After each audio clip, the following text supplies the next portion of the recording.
Hello and welcome to a new video here on my channel at commaik. In my new garden kitchen, which I'm still building, today I'm going to install the countertop or the sink. The goods finally arrived after more than 2 months of delivery time. I'm going to install the sink, install the dishwasher, set up the drain, and if you want to see how I do it, stay tuned. It's about to begin. The construction of my garden kitchen is now going pretty well. In the last video, I showed you how I installed the doors, the cabinets, the electrical wiring and so on. Take a look at the top corner. There I'll link you to the relevant videos. In this video, I'll show you how I install the sink here in the countertop. I'll introduce you to the sink, show you how I connect the fixtures, the drain and similar things. Let's carefully unpack all of the goods and thoroughly see if everything has arrived here completely undamaged.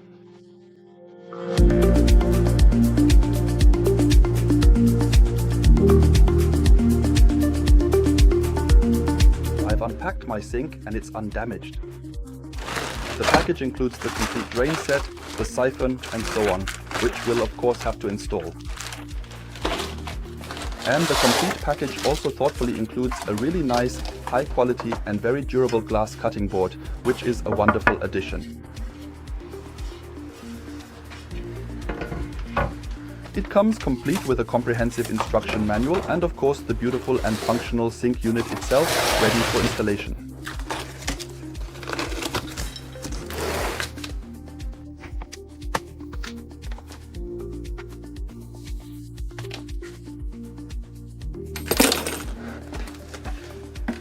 It's comprehensively packed and consists of a generously deep basin, a convenient draining area and 3 distinct holes in total. Specifically one for the primary faucet, another one for the essential overflow mechanism, and a final one for the drain to efficiently open and close as needed.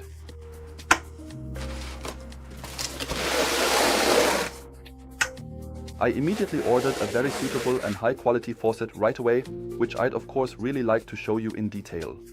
I've already meticulously installed these exact same faucets in another room in my home, and I must say, I am truly and completely very satisfied with their performance and aesthetic appeal. The silicone hose can be removed from the holder, can be folded in, hot and cold, everything is included, including the connection hoses and so on. Since I only have a cold water connection here in the garden, that could be a problem. Because I have 2 connections here, one for hot and one for cold, the hoses are also included accordingly.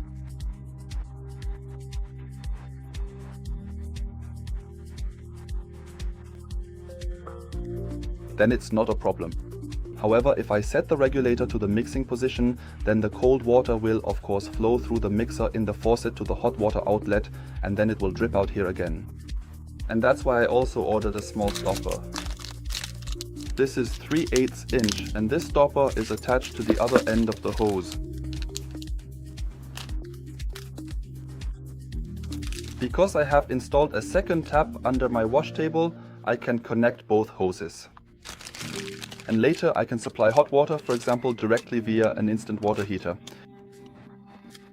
Before I install the drain fitting, the inlet fitting, the overflow, the stopper and so on here, I will first insert the sink into the wash table. Of course, I have to saw the corresponding hole in advance so that I don't have too many parts or pipes in the way during installation and accidentally damage something.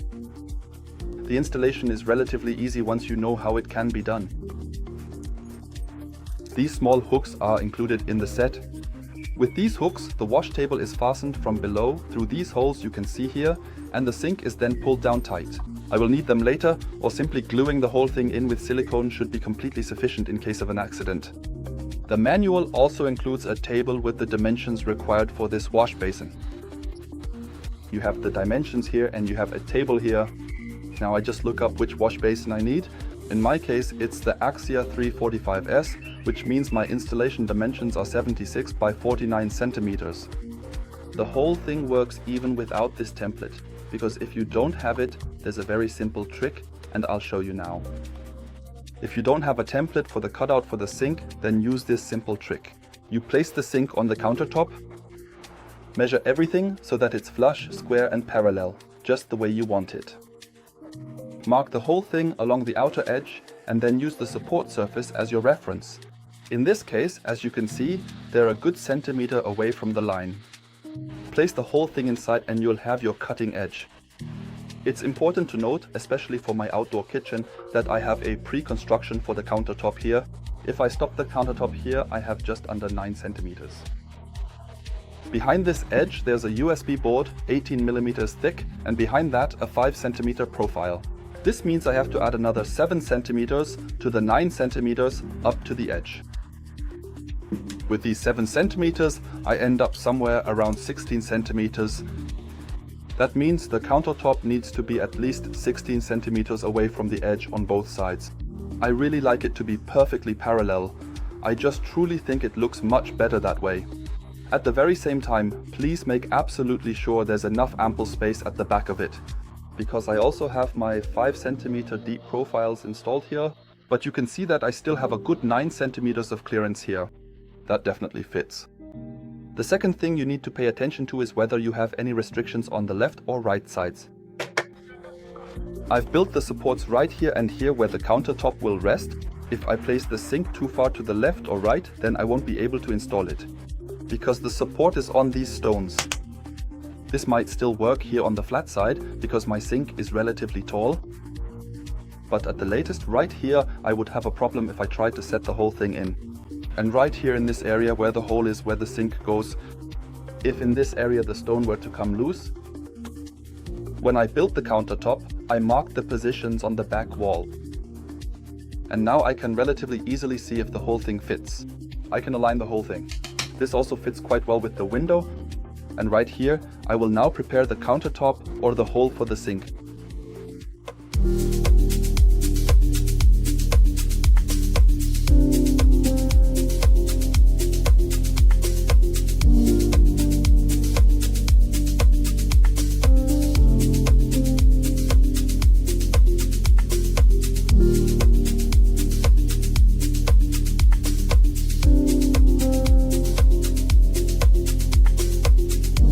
Carefully drawn the markings exactly 1 centimeter inward from the edge. And then I meticulously check to ensure that it perfectly fits. Here, according to my precise measurements, I have 76 centimeters by 49 centimeters. And my line is 76 by 49 centimeters. The whole thing fits. In this way, you can not only install a sink in the garden, but of course also the sink that is at home in the kitchen in your apartment. Now I will saw out the inner area along the inner line, create a hole, and then the sink will go into this hole. I used my circular saw for cutting. Of course, you can also just use a jigsaw.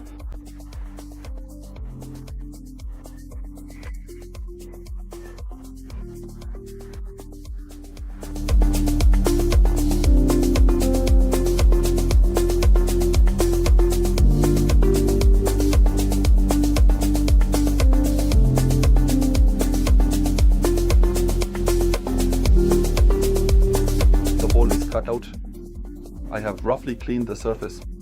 And of course, I want to try out the wash basin first. Even if the opening fits, it's important to insert the whole thing evenly. Don't push it in at an angle, because corners and edges can break off here. But the hole fits in any case. There's almost half a centimeter of clearance. I still have my marking, my outer marking from before, which I can use to align the whole thing.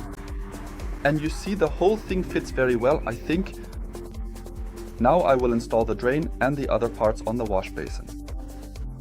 The whole thing came in a large bag, including instructions on how to assemble everything. Inside the bag there's another bag with the drain and the stopper. The siphon and similar parts are all included. I'll start with the drain first and foremost.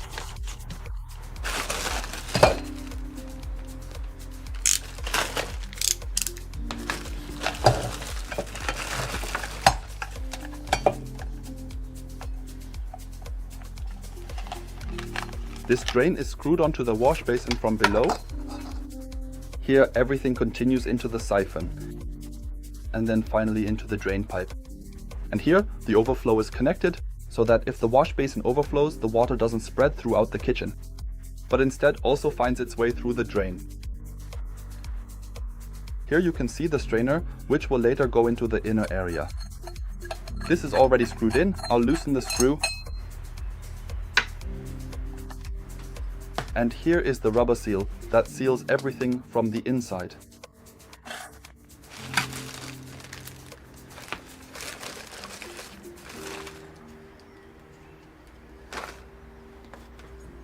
I will now carefully lift the entire thing up a little bit. Always be careful not to damage anything here.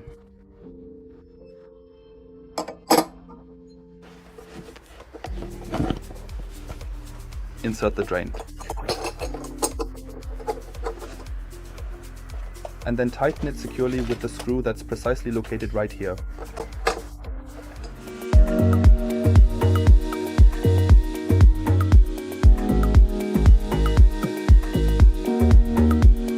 Next, I will carefully proceed to install the stopper, or alternatively, I will open it up. At the very bottom of the drain, there is a small cylindrical plunger mechanism that is specifically designed to move smoothly and efficiently both upwards and downwards, controlling the flow of water, and opens and closes the stopper. This plunger is controlled by this pull rod. The whole thing is put back in here again. And with a half turn to the left or right, the pull rod is tightened or loosened. And in this way the wash basin is opened or closed. The assembly is extremely simple. The part is simply pushed through from one side and secured from the other side with these screws.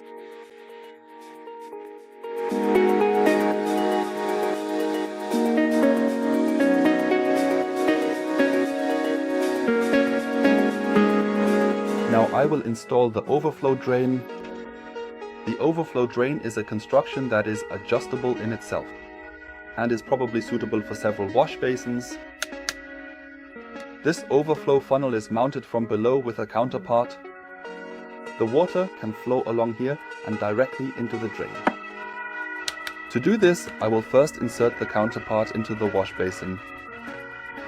Carefully place the screw directly in front of it, also with a little bit of, and on the very back quite prominently.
Faucet is mounted. I have fastened the two hoses for hot and cold water through the counter ring. I have tightened the counter screw. The whole thing is now secure, and now the entire assembly is inserted into the opening.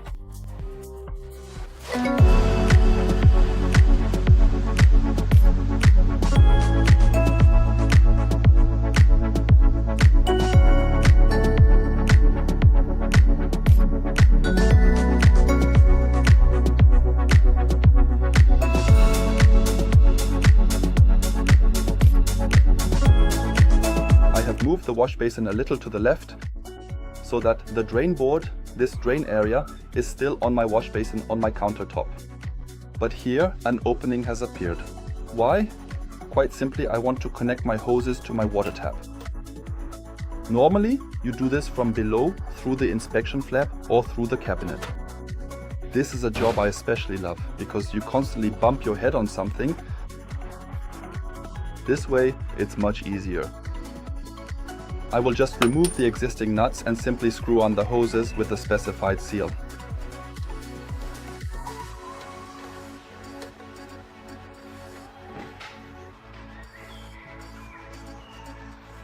and then tighten them with pliers or the correct wrench. The wash basin is now installed in the countertop. I have connected the faucet, the water is already running, and both the overflow and the drain are working as well. Before I take care of the underworld, I'll handle the drain in my own way. If you like this video, I would really appreciate it if you gave me a thumbs up. Once again, just so you know, all the components I've used here, the faucet, the wash basin, the accessories and my tools, I've linked them for you below the video in the description. If you like it, if you like the whole setup and want to have it too, then just click on the links. Same price for you and a small commission for me and my channel. But now, as promised, let's take a look at the world under the sink. As you can see here, the water connection is already in place, and here I have the drain for the wastewater. This wastewater is supposed to be routed into this pipe. I can still adjust the depth of the pipe itself. I can shorten it. Normally the whole thing is done using a siphon. The siphon ensures that the smell of the wastewater doesn't come up through the sink into the living room. A siphon is a truly great thing, but in the winter months you absolutely have to make sure to completely empty and thoroughly drain it. This is critically important because there is always water remaining inside, and when the severe frost inevitably comes, it will cause the siphon to break apart, and the entire drain system will be completely ruined. I'm going to do without the siphon. I'll put the drain directly above it because as far as the smell is concerned, I'm here in an outdoor kitchen and the wastewater is drained through a garden connection. I won't be bothered by any smells that might arise here. But in principle, a siphon is definitely recommended inside the house.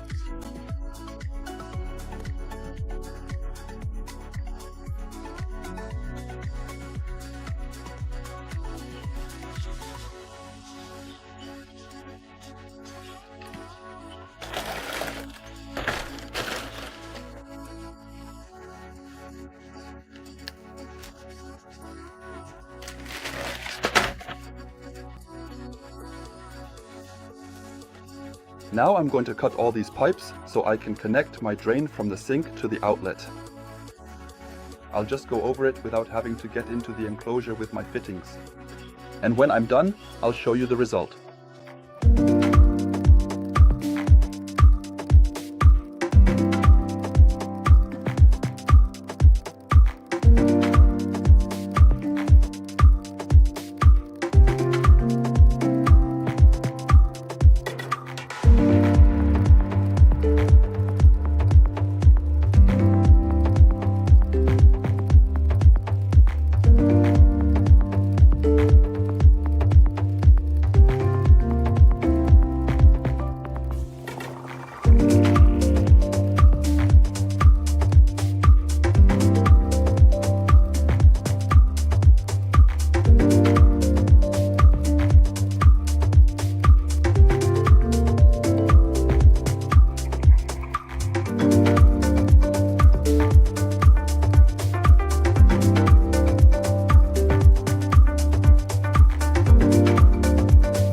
I've already cut the pipes from the drain and connected them.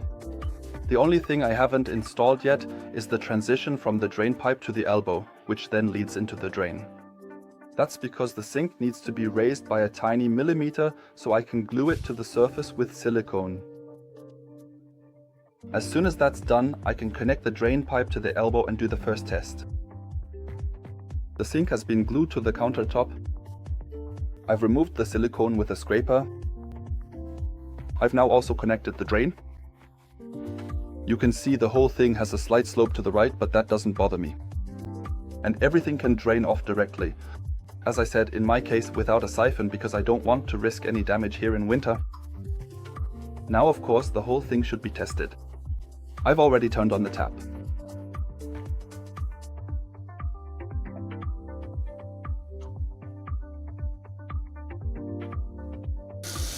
The water is running. I have the option to set different modes here.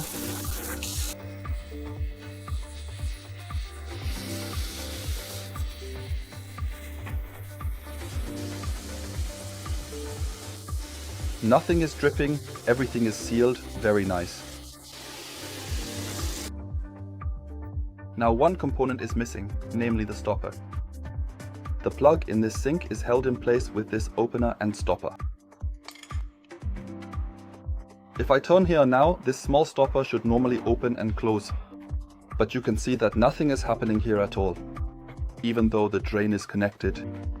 Why is that? The reason is quite simple. It's because this metal part, which is located at the bottom of the lifter and sinker, isn't long enough. The whole thing cost me a few nerves. I admit that, until I looked at the user manual.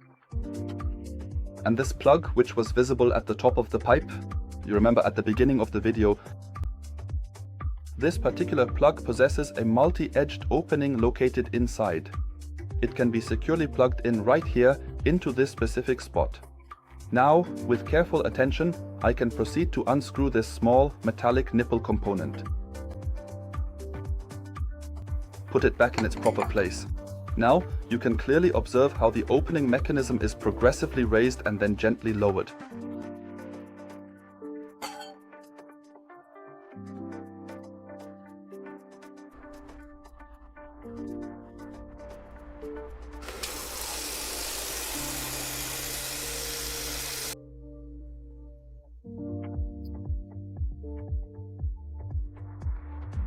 As you can see, the plug is held tightly. It drops. And I open it. And the water can drain away without any problems. Very nice, I like that. Now I've finally installed the sink in my outdoor kitchen, in my garden kitchen. Now I can use the water directly when I cook, bake, grill and so on. And I don't always have to run into the house first. My child is also happy, because for the animals that live here in the neighboring house, she always had to run into the house to clean the feed and water bowls. Now that's also possible here. The sink is stable. It was glued and secured with the small hooks screwed in from below. All the drains are tight, the water supply as well. In winter, I'll just open the tap and open the pipes. I have a low point at the inlet where the water can drain out, so I won't have any problems with frost here. What do you think about the sink? Do you like it? Would you have chosen a different one? And if so, why? What do you think about the installation? What do you think about my video? If you liked the whole thing, give me a thumbs up. I would be very happy about that. Of course, I would be even happier if you subscribed. You can do that right here at the bottom right. Just click on the subscribe button and you won't miss any new videos. Also, another note at this point. If you also want to have the sink, the fittings, the built-in parts, or if you're interested in my tools, take a look in the description below the video as well. There, I'll link you to all the things I've installed here. And of course the tools too. Same price for you and a small commission for me and my channel. I'm done at this point. There will be a short photo slideshow soon, so stay tuned. Have fun with it and see you next time, when it comes to installing my gas grill right here in this corner. Until then, I say ciao, see you next time, bye bye.